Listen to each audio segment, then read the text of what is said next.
Alors à ce moment-là, Jésus lui dit, donne-moi à boire.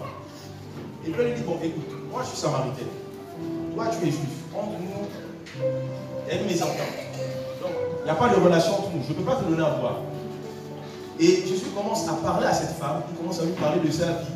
Lui parler de ses manquements. Et Jésus veut lui faire comprendre maintenant que, en vérité, la personne qui a vraiment soif entre toi et moi, c'est toi. La personne qui a vraiment besoin d'eau, c'est pas moi, mais c'est toi. Et si tu savais vraiment qui est celui qui est devant toi, tu lui demanderais toi-même de l'eau à boire. Et la Bible nous dit que cette femme avait sa cruche à la main. Et par la suite, pendant qu'elle parlait avec lui, on a lu à un certain niveau que cette femme a fait quoi? Elle a laissé la cruche et elle est partie. La semaine dernière, j'expliquais que la cruche ici représente toutes ces choses. Mauvais caractère, mauvaise manière de penser, mauvaise décision, mauvais entourage. Toutes ces choses que Dieu n'aimerait pas que nous puissions avoir dans nos vies, mais que nous possédons encore à nos côtés et que nous tenons dans nos mains. Et j'expliquais que pour que cette femme-là puisse aller de l'avant, il était pour elle nécessaire de faire quoi? De laisser la cruche. Et après, pour faire un peu rire les gens, j'ai dit que le garçon a compris qu'il fallait laisser la cruche. Ils ont compris qu'il fallait laisser la cruche. Même si l'État gabonais a compris qu'il fallait laisser la cruche.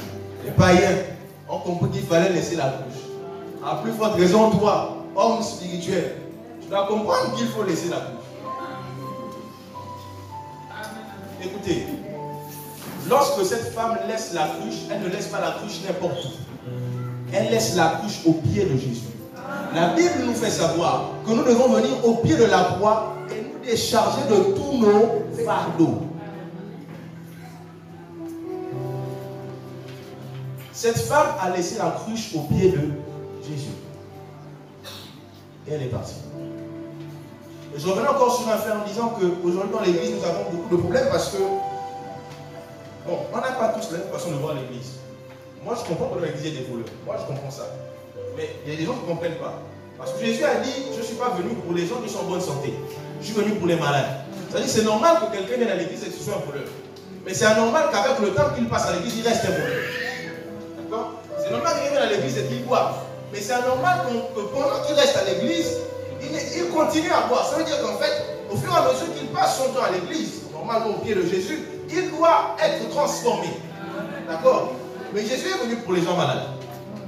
D'accord? Donc, ce qui fait qu'aujourd'hui, il y a des gens qui viennent à l'église avec la cruche, et c'est normal, parce que cet homme est venu avec la cruche, d'accord? Mais c'est anormal de venir vers Jésus avec la cruche et de garder la cruche entre ses mains. Voilà pourquoi il est important pour nous, lorsque nous venons au pied de Jésus, d'abandonner nos fardeaux, dire à Jésus, voici la vérité de mon cœur, voici ce que je suis, voici mes incapacités, j'ai le désir d'être quelqu'un de meilleur, mais je n'y arrive pas. Voilà pourquoi on parle de repentance. Je me suis rendu compte d'une chose. Cette femme a déposé la cruche, et quand elle dépose la cruche, la Bible dit que cette femme va faire une chose. Elle va annoncer. Elle va dire aux gens, aux Samaritains, aux Samaritaines, un homme, il m'a dit tout ce qu'il y a sur ma vie. C'est un prophète. Et puis là, je me suis rendu compte d'une chose, c'est que la première personne à avoir annoncé l'évangile aux Samaritains, ce n'était pas Jésus, c'était cette femme. Vous savez, l'évangile, c'est la bonne nouvelle. L'évangile, c'est la bonne nouvelle. Ce qui signifie que lorsque cette femme parle, elle parle. Et la Bible dit que lorsqu'elle a parlé, il y a des gens qui sont venus. Or, la Bible dit que la foi vient de ce qu'on entend. Ça veut dire que lorsque cette femme a parlé, elle a suscité dans le cœur des gens la foi. Et la Bible dit que plusieurs personnes sont venues à Jésus. Et là, en fin de compte, que tant que cette femme ne laissait pas la cruche, son ministère était bloqué. La cruche bloque ton ministère. La cruche bloque ton épanouissement. C'est-à-dire que tant qu'elle reste en accord avec la cruche, il y a des choses telles qu'elle ne pouvait pas savoir. Elle ne pouvait pas savoir qu'elle était évangéliste. Elle ne pouvait pas savoir qu'elle avait la capacité de parler. Et par les paroles qu'elle libérait de sa bouche, elle pouvait créer la foi dans le cœur des gens. Ce n'est pas dans mon message, mais je vais parler un peu de la foi. Pas longtemps. 3 à 5 minutes. On a l'habitude de dire que la foi, c'est Hébreu qui dit la foi est une ferme assurance, une chose qu'on espère. On ne sait pas. Hébreu parle de la foi autrement. La foi est une ferme assurance, une chose qu'on espère, et une démonstration de celle qu'on ne voit pas.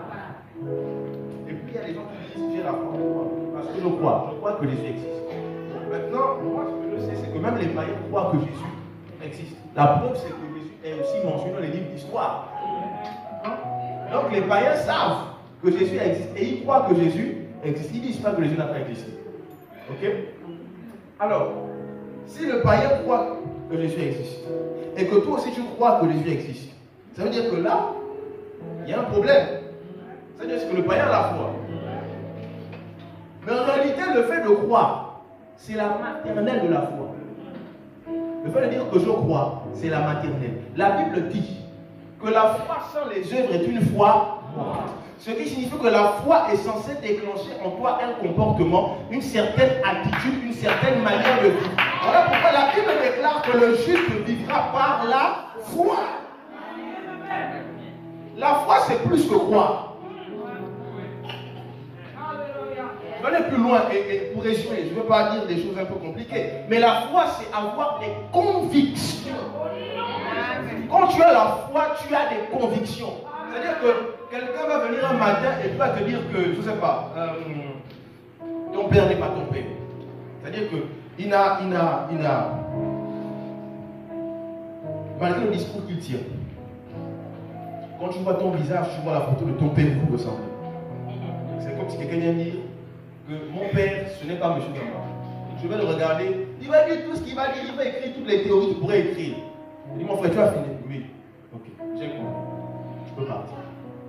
Mais rien de ce qu'il pourra me dire ne pourra déraciner, parce que ça, je dirais même que c'est de la foi, déraciner la conviction que j'ai que cet homme est mon père. Voici pourquoi lorsqu'un chrétien a la foi, c'est quelqu'un de dangereux. Parce qu'un homme qui a des convictions, c'est quelqu'un de dangereux.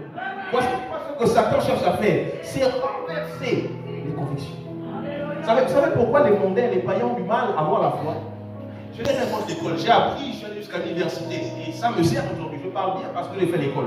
Mais j'ai fait un constat. Parce que l'école, c'est bien, mais il y a un danger avec l'école. C'est qu'en fait, l'école bâtit en nous des raisonnements, des convictions qui font en sorte que lorsqu'on se retrouve face à la parole de Dieu, c'est conviction contre conviction. Ce sont les raisonnements, les forteresses qui sont bâties dans les mentalités des hommes.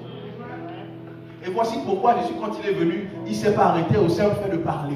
Mais Jésus a fait des miracles. La seule chose qui peut renverser les raisonnements des hommes, c'est le miracle. Parce que ne dépasse l'entendement. Voici pourquoi la Bible ne dit pas juste nous. My God, merci pour la révélation. Voici pourquoi la Bible dit, voici les miracles qui accompagneront ceux qui auront cru. Lorsque tu crois, il faut que tu communiques la foi. Frère, ne nous limitons plus à parler. L'heure est venue, les miracles. My God. Parce que tu as la foi. La Bible ne dit pas que tu vas poursuivre les miracles. Mais la Bible dit que lorsque tu avances, les miracles sortent avec toi. Ça veut dire que pendant que tu marches, tu fais les miracles.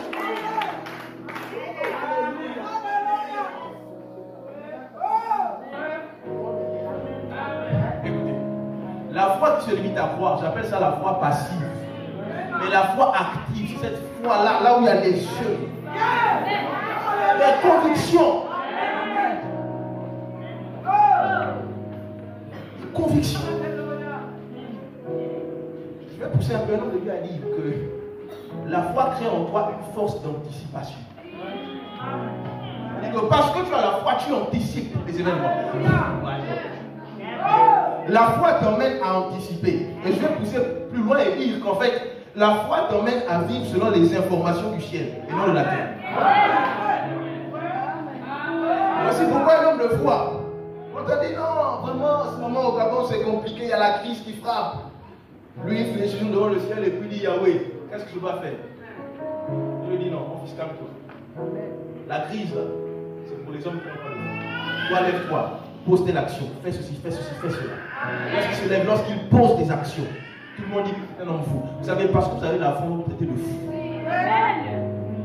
Si tu as la foi, on n'a jamais dit que tu es fou, c'est que tu n'as pas la foi. Si tu as la foi et que les gens te comprennent, ça veut dire que tu n'as pas la foi. Parce que quand tu as la foi, les gens autour de toi ne vont pas te comprendre. Ils vont toujours se demander, mais le gars là, comment est-ce qu'il arrive? En fait, on voit quelqu'un qui n'a pas peur. Parce que la foi fait de toi un homme courageux. La foi fait de toi un homme qui a le courage.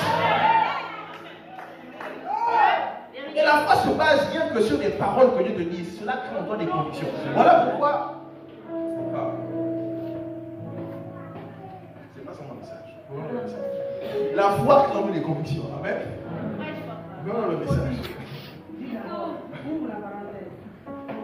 Vous savez, lorsque ces hommes ont cru, c'est parce que cette femme a parlé. Mais lorsque ces gens sont venus, ils ont écouté ce que le Seigneur a déclaré de sa bouche de cette femme. Cette fois-ci, nous croyons encore plus. Pas parce que tu nous as seulement parlé de lui, mais parce que nous l'avons écouté. Voici pourquoi ce matin, quelles que soient les paroles que je peux sortir de ma bouche, il est important que chaque homme soit au contact de l'esprit, puisse connaître l'intimité, afin d'entendre des paroles qui vont créer en lui des convictions inébranlables.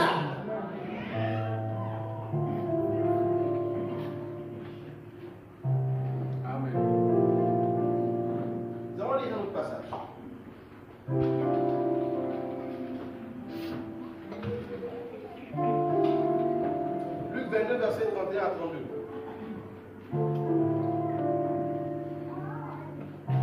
Luc 22, verset 31 à 32, la Bible dit, le Seigneur dit, Simon, Simon, Satan vous a réclamé pour vous crier comme le froment.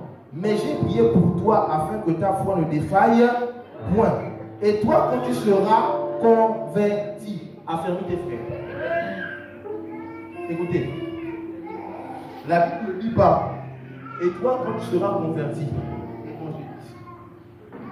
la Bible ne dit pas, et toi quand tu seras converti, convertis tes frères.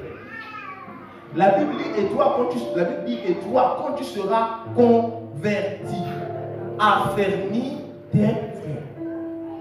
Ça veut dire que Jésus est en train de dire qu'en fait, Pierre, toi, tu marches avec moi, mais tu n'es pas encore converti. C'est-à-dire que dans ta vie, il y a encore des choses qui sont floues. C'est-à-dire que dans ta vie, il y a encore la cruche.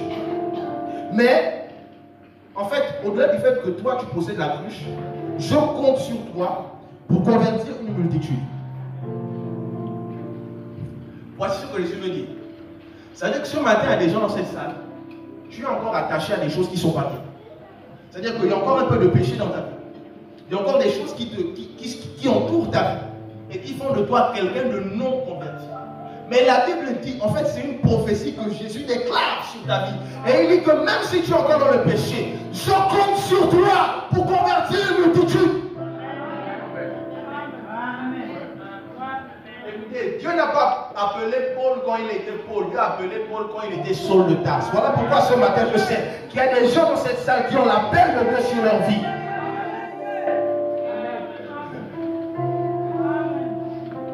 Pendant que tu es encore dans le péché, Jésus a déjà un regard sur toi. Pendant que tu es encore dans le mal, Jésus a déjà un regard sur toi. Voilà pourquoi je sais qu'il y a des francs-maçons qui sont encore aujourd'hui francs-maçons, mais qui ont l'appel de Dieu sur leur vie. Il y a des sorciers qui ont l'appel de Dieu sur leur vie. Et Dieu est en train de dire que toi, quand tu seras converti, je sais que tu vas affermir plusieurs personnes. Je sais que tu seras le leader. Voilà pourquoi je vois quelqu'un dans le monde. Pour moi, je ne me limite pas à ça, en fait. Je ne me limite pas à ça. Parce que je sais que lorsque quelqu'un voit quelqu'un qui boit, Jésus ne se limite pas au fait qu'il boive, mais Jésus regarde à l'intérieur. Jésus sait qu'à l'intérieur de lui, il y a des choses. Il y a des choses. Écoutez, lorsque vous avez devant vous une calculatrice, est-ce que la calculatrice peut vous permettre de pouvoir appeler quelqu'un? Pourquoi on l'appelle calculatrice? Parce qu'elle ne fera que des calculs. Il y a des gens, lorsqu'ils se mettent à voler, ils volent considérablement. L'habitude de voler, on l'appelle comment? Voleur. Une femme, depuis des années, elle est mariée, elle n'arrive pas à concevoir. On l'appelle stérile. Et parfois, dans le quartier, on l'appelle même plus par son prénom, on l'appelle stérile. Parfois, il y a des hommes qui boivent tellement. Et puis, quand on les voit dans le quartier, on les appelle alcooliques. On dit l'alcoolique là. En fait, le mal que tu es en train de faire, on accroche à ta vie. Cela devient ton nom. Mais ce dont je suis convaincu, c'est que lorsque quelqu'un rencontre Christ, l'alcoolisme laisse sa vie. Parce que si cette personne était née pour être alcoolique, quel que soit le contact que la personne peut avoir, elle ne pourrait pas changer. Mais ce dont je suis convaincu, c'est que lorsque quelqu'un rencontre Christ, il fait quoi? Il est transformé. Voilà pourquoi je veux dire à quelqu'un ce matin, quelle que soit la chose à laquelle tu es attaché, tu n'es pas une calculatrice, tu n'es pas un téléphone, tu ne t'appelles pas stérile, tu ne t'appelles pas voleur, tu ne t'appelles pas menteur, parce que la transformation c'est Jésus.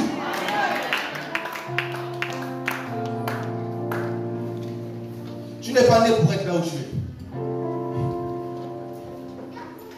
Tu n'es pas né pour t'arrêter là où tu es. Ce n'est qu'une partie dans le parcours. Vous savez, si on s'arrête juste à voir la vie de Paul lorsqu'il était Saul de Tarse, on allait dire que sa vie est finie. Il y avait un nouveau départ.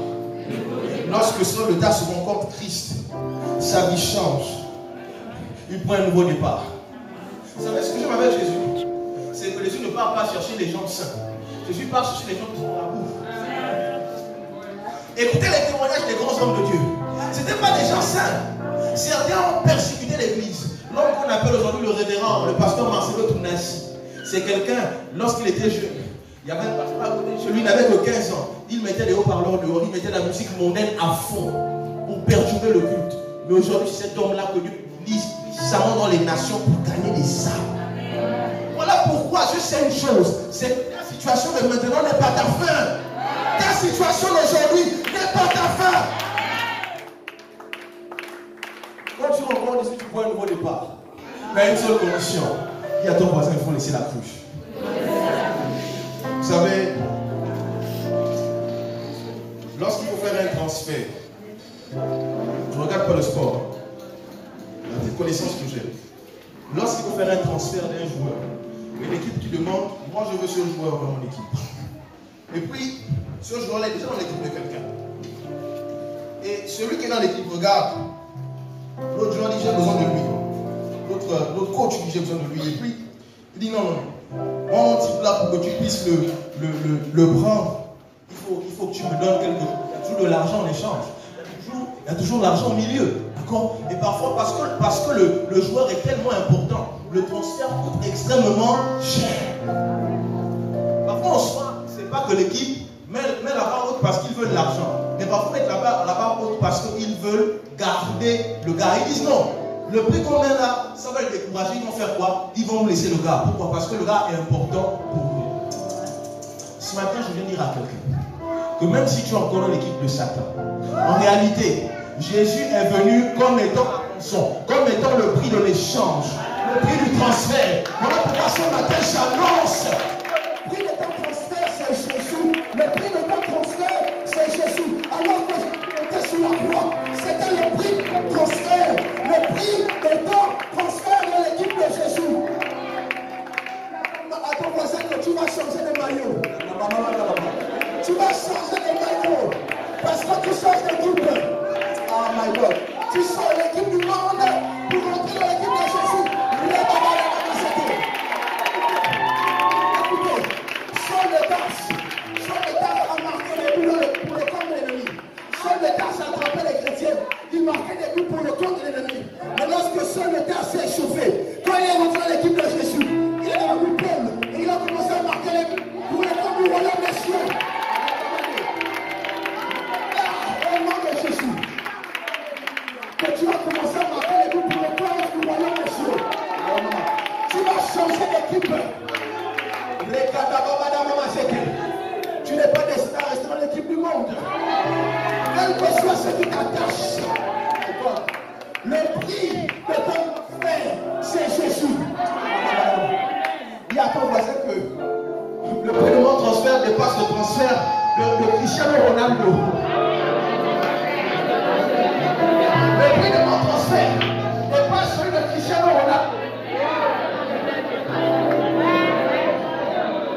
Vous savez, Satan a regardé. Et il a dit, ta vie m'appartient. Et il a dit, ok, voilà ce qu'on va faire. Sur la table, je vais te poser le prix du transfert. Parce qu'à l'époque, Jésus, il y a des hommes qui vivaient déjà. Mais lorsque Jésus est monté sur la table, comme étant le prix du transfert, il n'a pas cité le prix du transfert de ceux qui vivaient déjà, mais le prix du transfert de ceux qui allaient aussi venir au monde. Avant que tu ne naisses, Jésus t'a payé le prix pour que tu sois transféré dans l'équipe de Yahweh.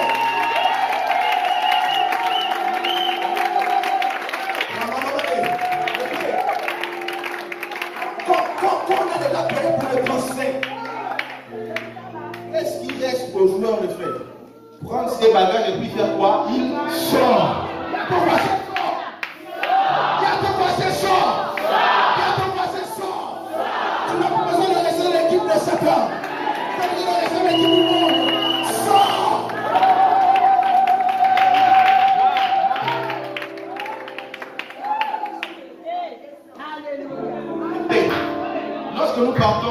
Lorsque nous partons évangéliser, on ne partons pas pour délivrer. Nous partons pour juste annoncer que mon frère, tu sais, Jésus est mort pour toi. Donc on veut dire qu'en fait, le transfert, ça a été payé.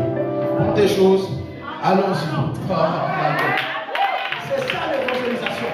Parce que l'évangile, c'est la bonne nouvelle. On est venu t'annoncer que les conditions dans lesquelles tu vis là, Satan te mettra dans la précarité, Satan te mettra dans les problèmes. Ton mari ne change pas, tes enfants ne trouvent pas du travail, tu n'arrives pas à évoluer. Ce sont les conditions de l'équipe dans laquelle tu es. Maintenant, on est venu t'annoncer qu'il y a une équipe qui t'attend depuis longtemps. Ta place est là-bas. Personne n'a plus de place. Traverse. Sors.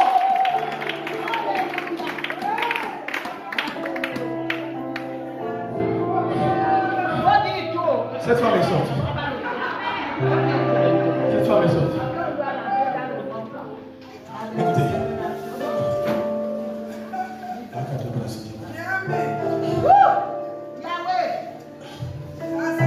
Il y a un passage que vous allez chercher. J'ai le passage en tête, mais en fait j'ai la lecture, j'ai les lignes en tête, mais je n'ai pas la référence. Pas besoin de le chercher maintenant. Écoutez. La Bible dit, lorsque Jésus est mort, la terre a tremblé. Les rochers se sont fondus. Les morts ont ressuscité. Mais il y a une chose à laquelle on ne fait pas attention dans ce passage.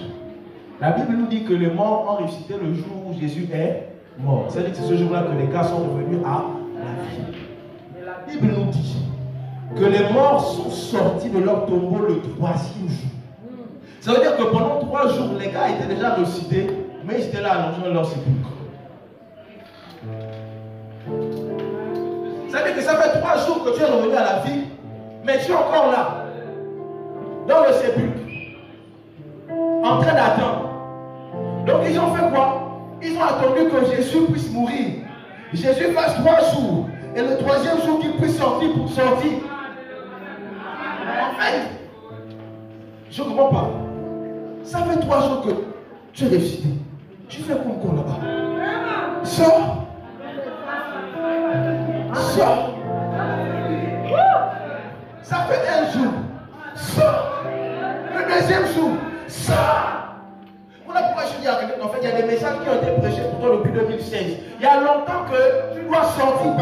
Tu es déjà revenu à la vie, mais tu es encore là. Comme ça. Le message, si on te dit sors, tu es là, tu regardes les gens. Le prix a déjà été payé. Sors. Sors. On lit le livre de Daniel.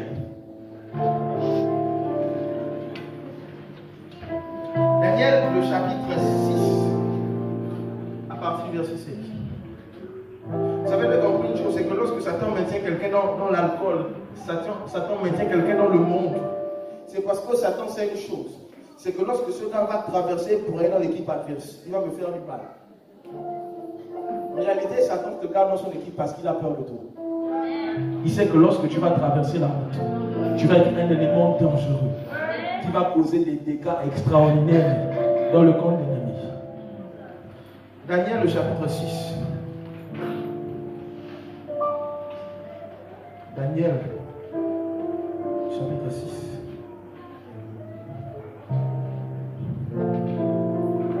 À partir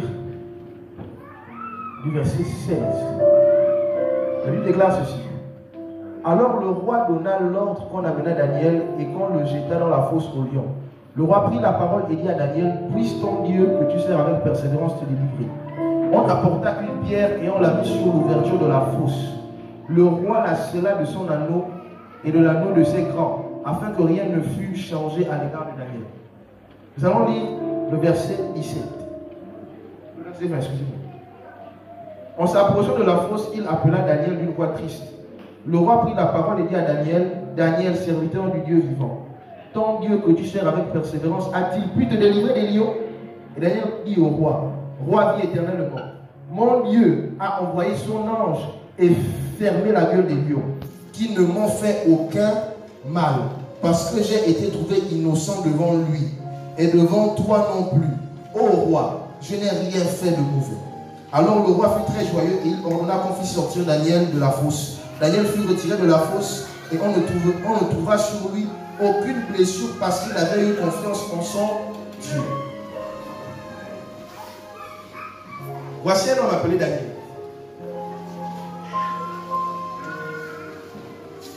Daniel a juré fidélité au Dieu que nous servons. Et parce qu'il est resté fidèle à Dieu, Daniel a été pris et jeté dans la fosse au lion. Lorsque Daniel se retrouve dans la fosse au lion, la Bible nous dit une chose, c'est que Daniel est debout. Les lions sont avec lui. On prend une pierre qu'on vient fermer. Dans quel but? On péchait à Daniel de sortir. Le lendemain, le roi vient très tôt le matin. Et il appelle Daniel parce qu'il a la grosse pierre, donc il ne se croit pas. Il dit à Daniel, Daniel, est-ce que ton Dieu a pu te sauver?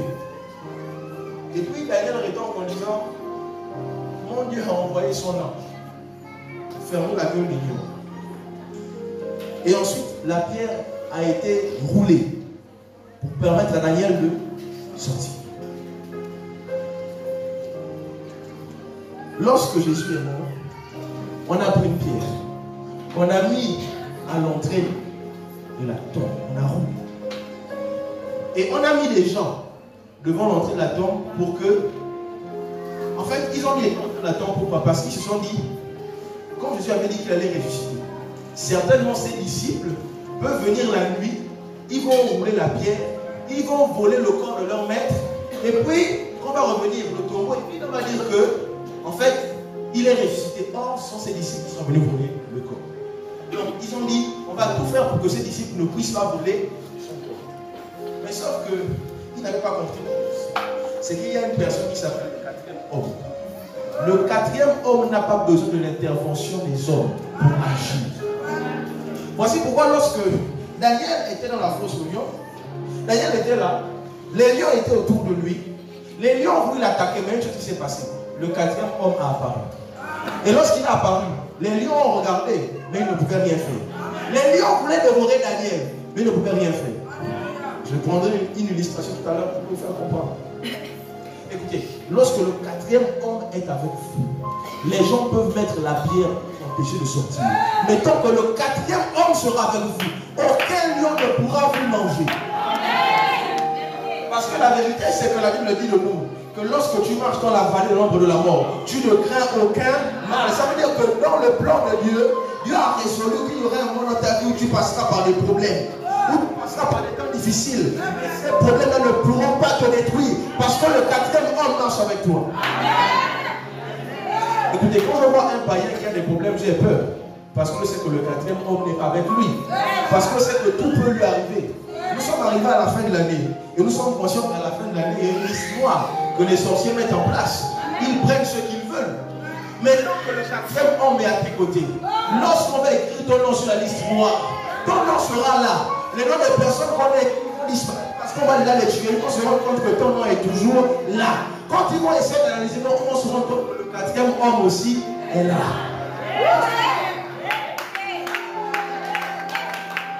Certaines personnes qui n'étaient pas la semaine dernière ne comprennent pas c'est quoi le quatrième homme. Écoutez, on va faire un récapitulatif.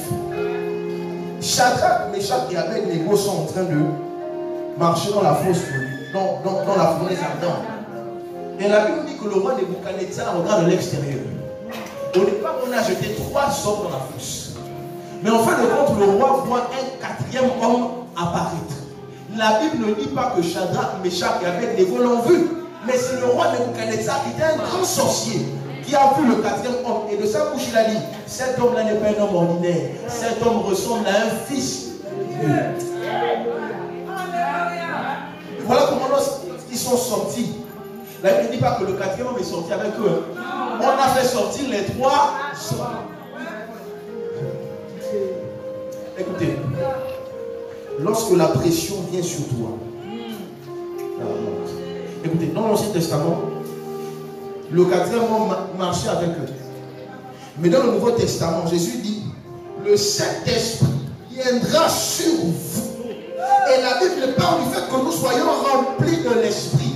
La Bible dit de nous que le Saint-Esprit habite dans notre esprit. Ça veut dire que désormais, tu n'es plus que la Trinité. Tu as l'Esprit, tu as une âme, tu vis dans un corps. Mais ton esprit vit, l'Esprit de Dieu vit aussi dans ton esprit. Donc désormais, vous êtes 4.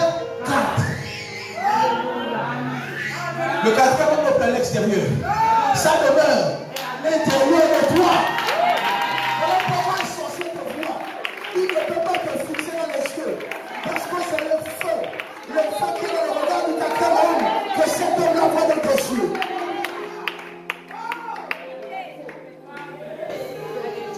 Apportez-moi une chaise, s'il vous plaît.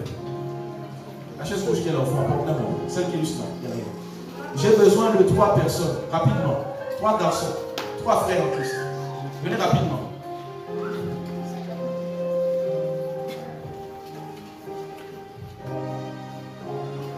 Lâche-moi. Écoutez.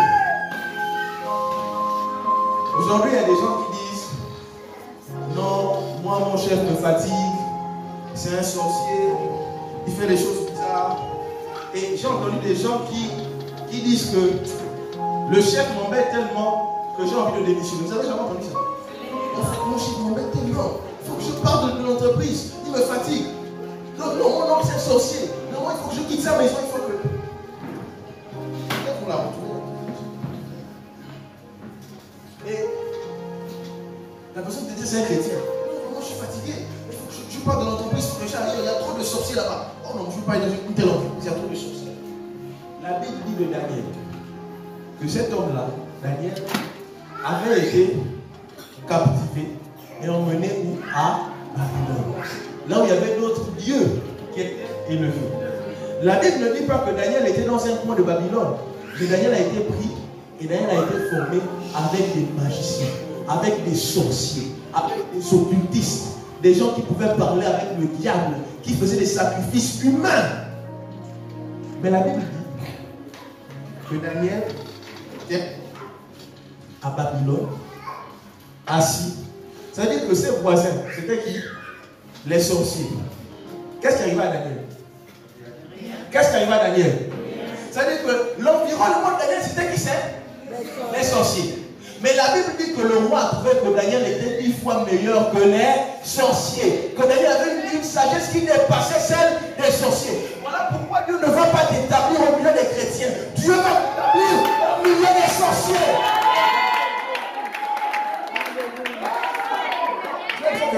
Les gens qui n'ont pas compris. Dieu ne va pas t'établir avec un chef qui est chrétien.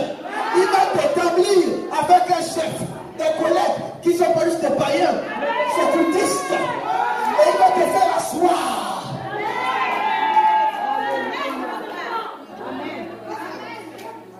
Écoutez, la maison de Daniel est au milieu et entourée de la maison des sorciers. C'est-à-dire que la nuit, ils adorent Satan, ils adorent le diable. Pendant qu'ils sont debout, Daniel fait ça. Il est à genoux, en train d'adorer son Dieu, matin, midi et soir.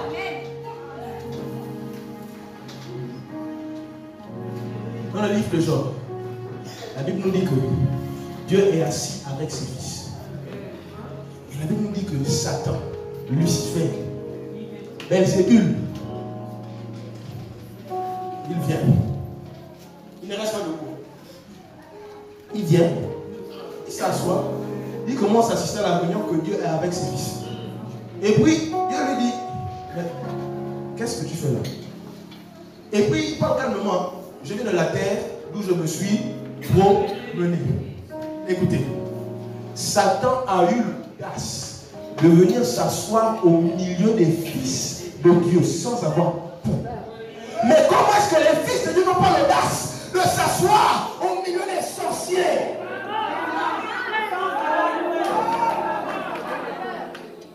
Si Lucifer, Satan, n'a pas eu peur, il a eu l'audace de s'asseoir au milieu des sorciers, comment toi, enfant de Dieu, tu n'as pas l'audace de t'asseoir et de régner au milieu? Écoutez, pour qu'il y ait le règne, il faut qu'il y ait l'adversité. Écoutez, pour qu'il y ait un règne, il faut qu'il y ait l'adversité. Pour qu'il y ait une domination, il faut qu'il y ait l'adversité.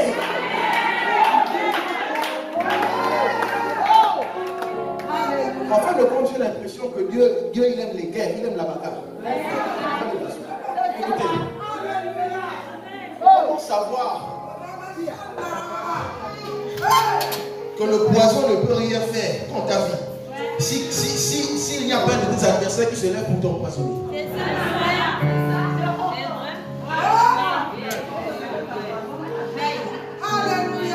Seigneur, veille sur moi. Tous les plans des sociétés contre ma vie sont nés sans effet. Tout ce qui tente de faire contre ma vie n'aura point d'effet. Seigneur, toute chose élevée contre ma vie. Parfois Dieu permet comme Job. Dieu te pousse, Dieu te presse. Pourquoi? En fait, Dieu laisse à Satan la possibilité de te faire passer par les temps difficiles. Pour montrer à Satan que le gars que tu vois là, c'est pas n'importe qui. En fait, Dieu veut faire ta publicité devant le ténèbre.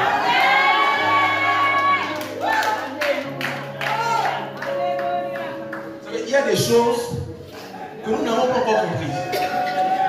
Il y a des choses que l'Église n'a pas encore pris la peine de comprendre.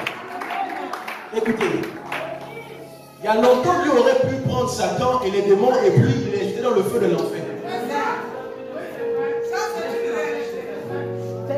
Lucifer est chassé du ciel. On l'envoie sur la terre. Voilà, on l'a convaincu en enfer. Dieu crée le jardin d'Éden. Il envoie l'homme. Mais il y a quelque chose que l'homme n'avait jamais compris. C'est que la raison pour laquelle Dieu avait envoyé l'homme sur la terre, c'était pour dominer sur Lucifer qui avait été chassé du ciel. C'était pas juste pour garder le jardin.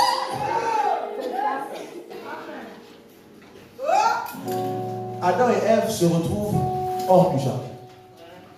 Le serpent reste où? Dans le jardin. Le serpent n'a pas été chassé. Pourquoi il n'a pas été chassé? Parce que Dieu veut que même lorsque tu reviennes dans le jardin, le serpent soit là. Pourquoi? Pour que tu puisses démontrer ton autorité. Je crois en une chose. C'est que l'heure est venue où nous devons faire la différence entre ceux qui servent Dieu et ceux qui ne le servent pas. L'heure est venue où la différence doit être établie. Nous allons prendre, je crois, un dernier passage. Parce que, comme vous avez remarqué la semaine dernière, moi je ne lis plus haut. Quand je passe, je ne lis plus. Voilà, je ne lis plus. Je n'ai pas visé quelqu'un. J'ai seulement dit, je ne lis plus. Je n'ai même pas regardé quelqu'un. J'ai seulement dit, je ne lis plus. Lisons Jean le chapitre 2. Vous savez, ça m'a choqué. Ça m'a bousculé. Ça m'a bousculé, je vous assure. Jean le chapitre 2, à partir du premier verset. Ça m'a bousculé. Verset 1. 3 jours après, il y eut des noces à Cana en Galilée. La mère de Jésus était là. Et Jésus fut aussi invité aux noces avec ses disciples. Le vin est